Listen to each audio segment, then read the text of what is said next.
Good afternoon from Sacred Space at Titania's Realm. It's 1:02 p.m. on the 26th of October 2025 and it's Sunday. It's a very hot day today, but we've got lots of cloud cover and kind of a intense humidity, but it's a little bit cooler out in the garden, so I brought the birdie boys outside. They're happy to be in their little outside cages, and the turkey's very busy doing his thing, and the Mamati, the Tanya, the psychedelic dreamer, Miss Five, thought it's a lovely day to be out in the garden, but I've had a very spiritual morning. I woke up from a very intense nightmare about my teenage daughter being R-worded, which in real world I don't think has happened, and if it did I was never informed of it, but it was really intense. And so I wrote about it on Facebook this morning, not about the details of the dream because it's too traumatic, but I wrote about the themes and about how I'd had a party at my home when they were teenagers, when I was living at Mount Gravatt East, and how I was so frightened that those older boys might do something to me while I was, staying out of their way in my own room. In the middle of the night, I ran in and threw their door open and said, just making sure you're all behaving yourselves, and the look on the boys' faces that I didn't trust them. Well, why should I? I'm a woman. I know how things can go. And, the look on all the girls, all looking terrorised. I kind of probably ruined their party for them a little bit. But you know what? Better to ruin a party than to not follow your instincts and your intuitions. So that memory floated up just on the tail end of this horrific dream about my elder daughter, who in the dream was about 15 or 16 at the time. And it was really horrific, and I woke up and I thought, what the hell is wrong with my brain? What is actually wrong with my brain, apart from complex PTSD? So I wrote about it on Facebook and, said I won't go into details about the dream because I don't want to terrorise everybody, traumatise everybody.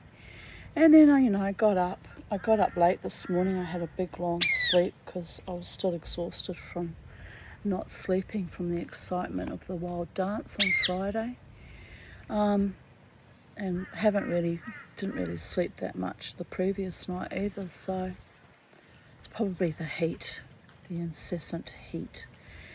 Anyway, so I've been going about my business, getting the bird cages ready. I have to put fresh water in their outside cages, and I fill their bathtubs, and I gave them fresh fruit and veggies. Well, not much fruit and veg, just some corn and some cucumber and some pear to chew on, and filled up their food. And then I filled up the water in the little outside bird bath I've got going for the wild birds, because it needs to be refreshed. They should be refreshed each day, but I change it every 2 to 3 days because they do drink out of it. So anyway, I refreshed that, and because I don't want them to drink rancid water. That would be awful. And they love having their little swims. The turkey doesn't though, but the crows and the kookaburras come.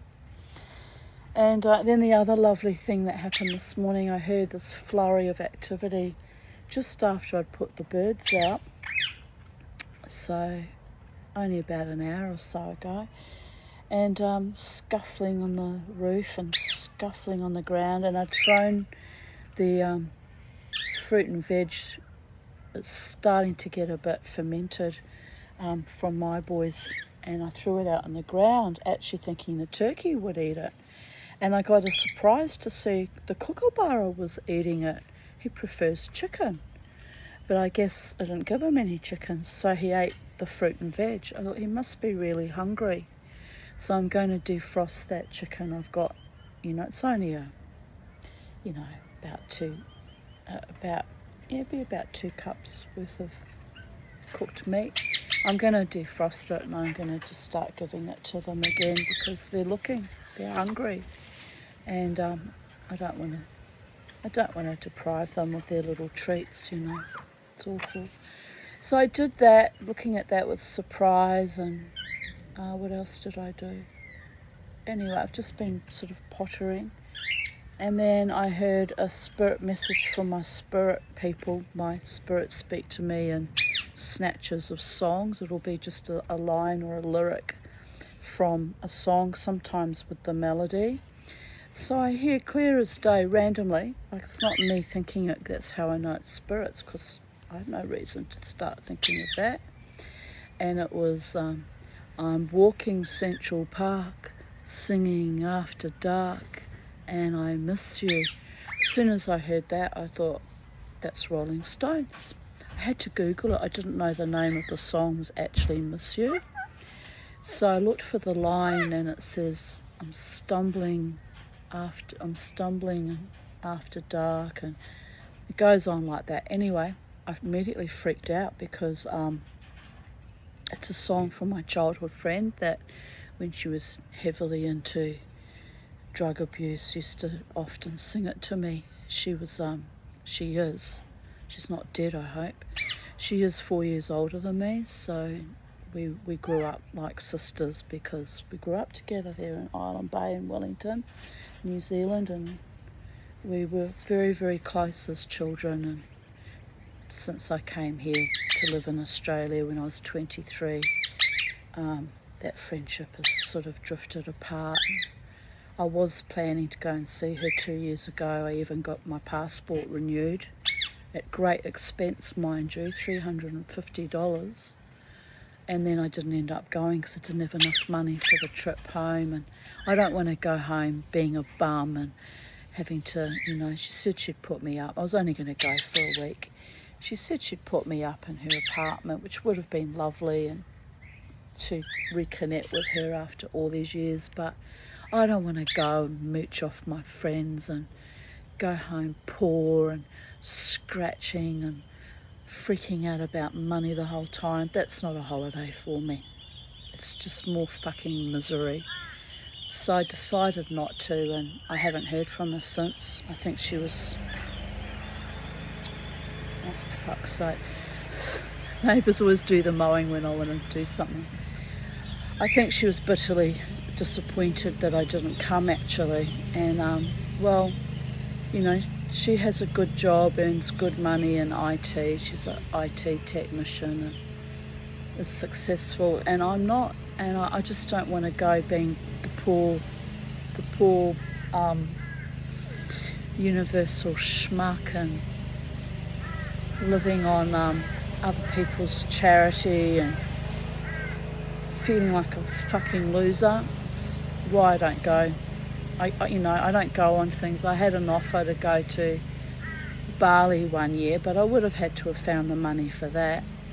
A very famous international singer invited me to that trip. It was an entire workshop, and I was, you know, if I'd had the money, I could have gone, but I didn't have the money, and she kind of dropped me like a hot cake after that too. It's people have their own expectations of you, and they don't understand what grinding fucking poverty actually entails and how it eats away at your self-esteem. So when you are offered lovely opportunities, you don't take them, because even lovely opportunities cost money, people of Earth.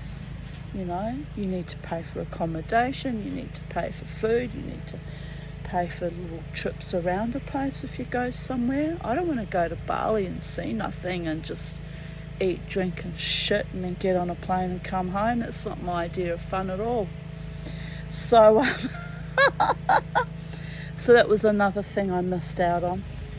Anyway, I'm not bitter about it. I'm not bitter at all. I accept it.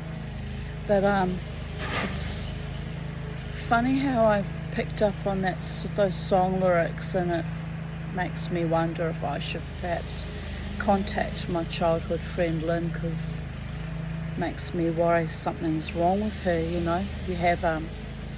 We used to have a very powerful telepathy between us, to the point where she would only have to think of me and I'd pick up the phone and ring her.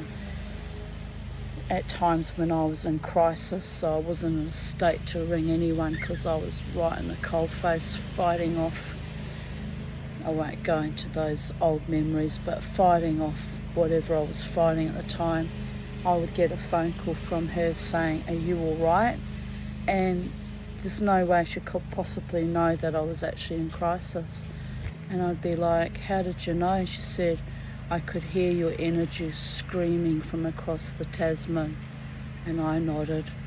I said, "I really need you now, but what can we do? You're in New Zealand and I'm here, and neither of us have money, and there's nothing you can do anyway if you were here, but thank you for calling me and picking up on my energy signature. It means the world to me." And that's how close we were. I actually, 3 days before the gig I attended on Friday night, was picking up on a male energy signature, and I don't know who it was exactly. I don't know if it was my friend Judy, if it was my friend Luke, whether it's my former love interest, my former friend Scott. I don't know whose energy I was picking up on. Actually 4 days prior to Friday night. So when did it start? 4 days prior. Tuesday, Wednesday, Thursday. Since Tuesday. I don't know who it is. And I didn't want to say anything because you just look like a fucking nutcase. Like, I wanted to say to Judy, is everything going well? But, you know, I have to tread carefully because he's had chemo and I'm scared to say anything and have him say, actually, no. But he did ask me at the gig, "How are you going?" And I said, "I'm going good," which is by and large true. I'm going okay. I'm, you know, living my life as I always have done, one day at a time, sweet Moses. And I looked at him, "Are you okay?" "Yes, I'm okay too." So, you know, maybe it's not him that I've been picking up on, but it's odd. It also might not be a human living man. It could be someone in spirit, you know. But the energy was so intense that I actually very nearly did say something, even at the risk of looking a bit fucking crazy. Because they're used to my crazy ways now, my spiritual, shamanic ways. But, you know, I need real earth-based communication, woman to woman, man to man, man to woman, not picking up on telepathic etheric energies and then having to second guess, because that's a great way to lose your mind and get the wrong end of the stick and get yourself all het up about things that aren't even real, you know. Communicate, people. But whoever it was that was sending me messages spiritually leading up to Friday, I don't know. But my friend Judy, to you Justin, was very happy to see me on Friday. He made me welcome, pardon me, there at the Stones Corner Hotel, and he was very sweet to me. And you know, Ness, as always, was very sweet to me. I love you both. I love you all, but I especially appreciate you, Ness, because you always make a point of being welcoming to me and sweet to me, as does Justin. And you know, I make a point of dancing wildly for your band, and together we raise the most powerful and beautiful energy, and you know, we have fun, and it's positive and uplifting and healing. So I'm grateful for that, actually, even though I go home utterly exhausted because, you know, I'm older than you guys and I don't have the energy reserves that you all seem to have. I honestly don't know how they sing and play instruments, you know, 2, 3, 4 days a week and late into the night and have the energy to get up and do it next day. It just shows you that they're doing what they love and what sparks joy, and you know, they're good people. They're good, kind, loving, honouring people to me. Ramjet and you know, Paulie and Alter Egos, and you know, they've been lovely to me, really lovely. And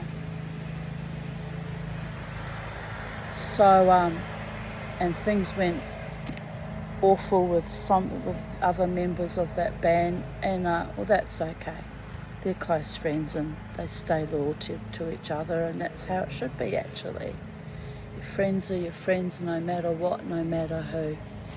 And you know, maybe I'm picking up his energy, I don't know, but something is wrong.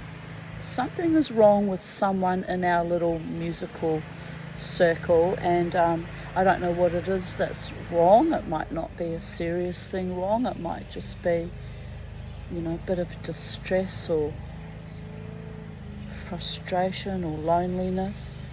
But I've been picking up on it. So whoever you are, if you watch my videos, I'm well aware, and anytime you want to talk to me, talk to me. Might be a bit tetchy and a bit itchy and scratchy to begin with, because I've got a few, you know, I harbour a few emotions that are hurt pride and feeling that I was let down and betrayed and played for a fool, and it'll take a bit to move past that. But if you're a true friend and you have genuine love for me and you genuinely want me in your life and you want to make space for me to be in your life, then you know, I'm amenable to communicating about it and working things through, rather than sending me telepathic distress signals like Native American smoke signals out into the void. Communicate. And then it's possible also that it's not that man at all and that he's doing fine, and if he is, blessed be. Could be my friend Jared, who sometimes doesn't communicate and drifts off into his own little no man's land. It could be anyone. It could be just all some psychosis on my part. But I don't think so. I don't think so, and I'll tell you why. I was immersed in so much love on Friday, and I was made so welcome that I know that at least 2 members of the band were happy to see me, and there was people, complete strangers, dancing beside me, very young men, and they were happy too, and we were all sharing joy and healing and positive energy. And one young man even stood and looked at me for quite some time before he began dancing with me, almost as though he was studying me or asking non-verbally for my permission. And I actually thought that was very respectful, but also a little bit unusual, especially from the young. But you see, these magical and quite beautiful things happen in the dance spaces, and the Mama T, being a shaman and a Jew and a witch, rides it through and rides it out, rides along with it, dances herself to the point of exhaustion. And I did reach my zone, my catharsis, where I was just in that high vibration of just, feeling euphoria and peace, and actually kind of a power manifestation.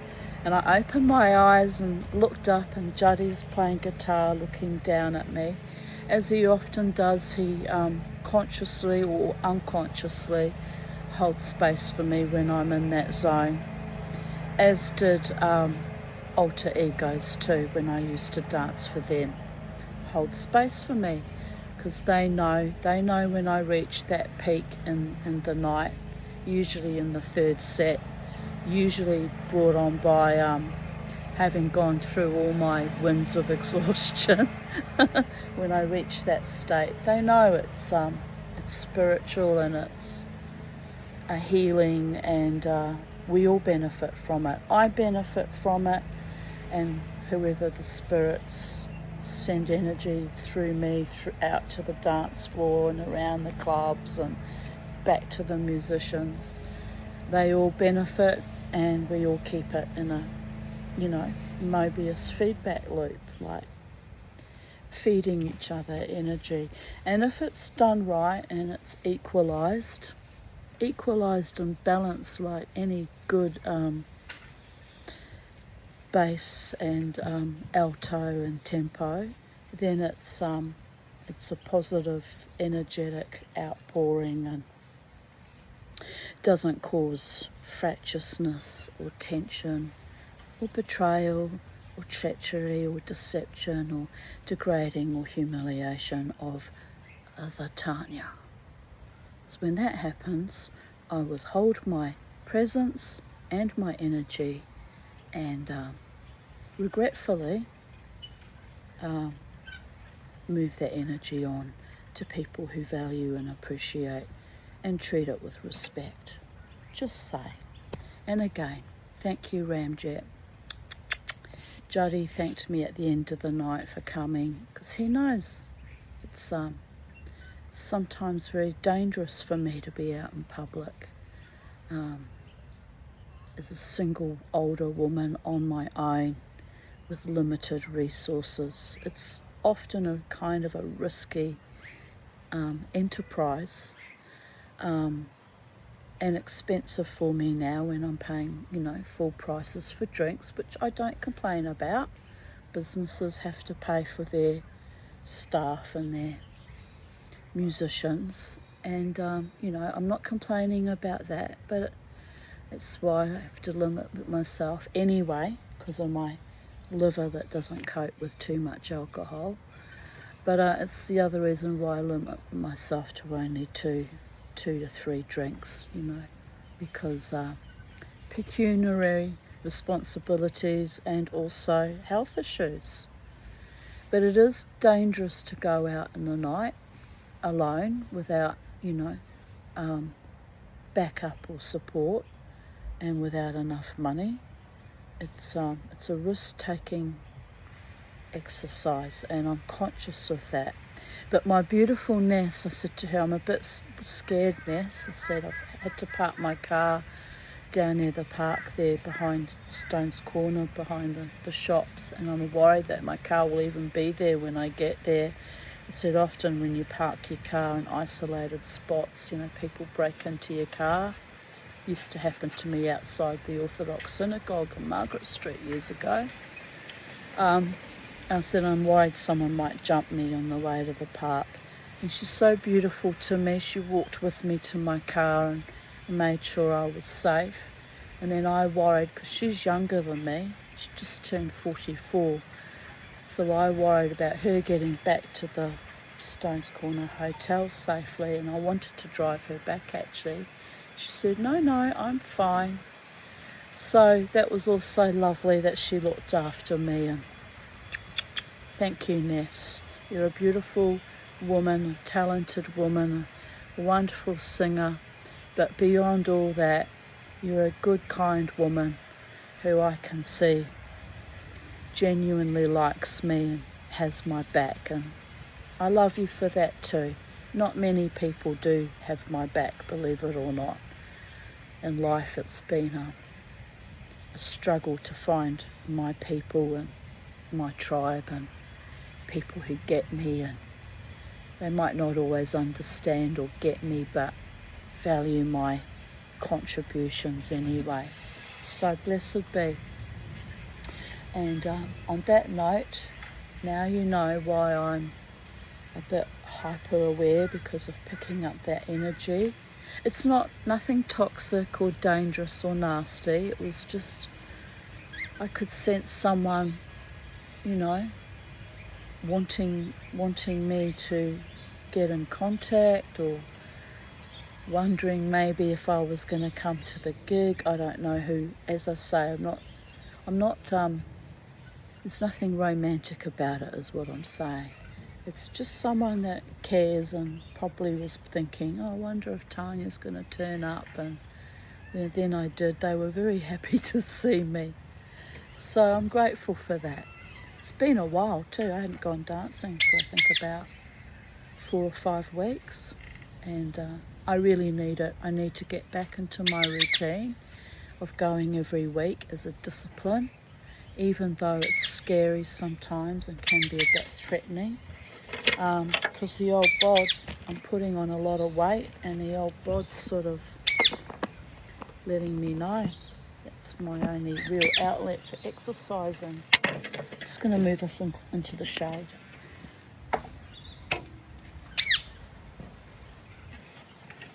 There we go. Sun's come out, and it's come out with full force.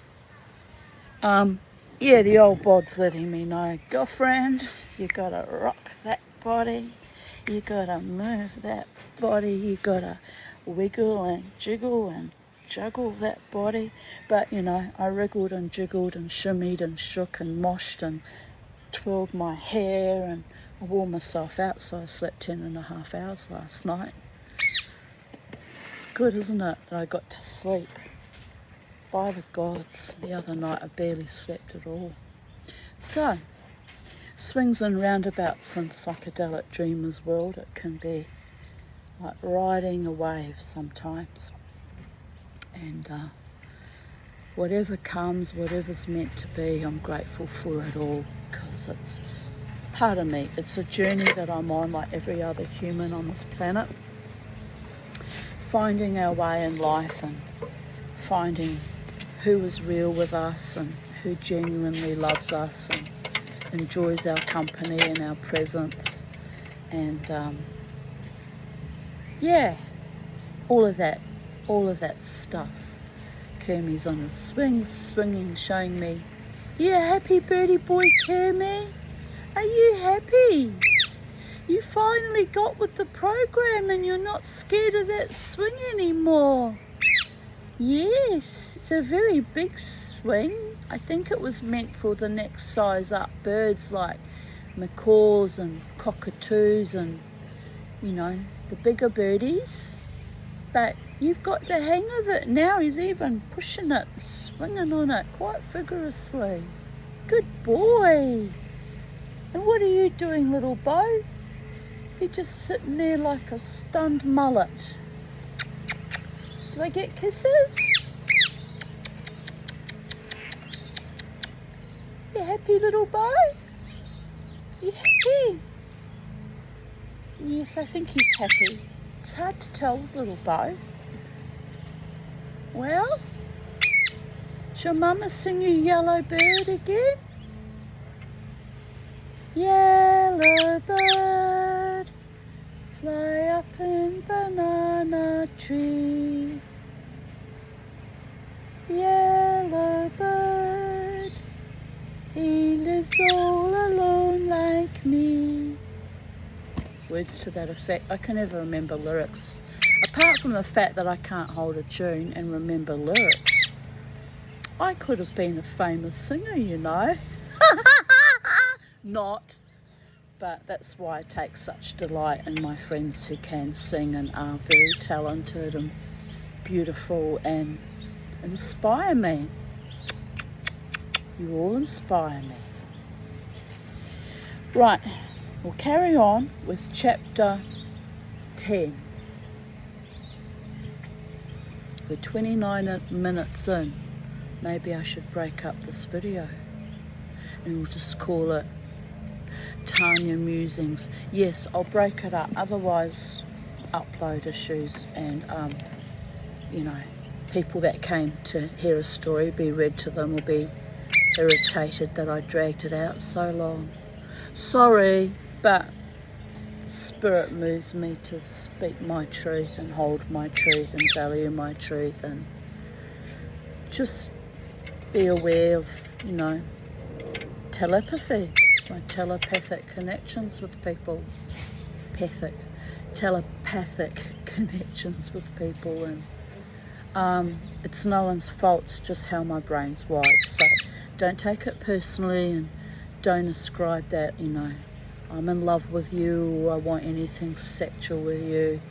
It's just a soul connection rather than based on any lust or sexual longings or desires, and you know, and in a way it's pure and honest and quite lovely.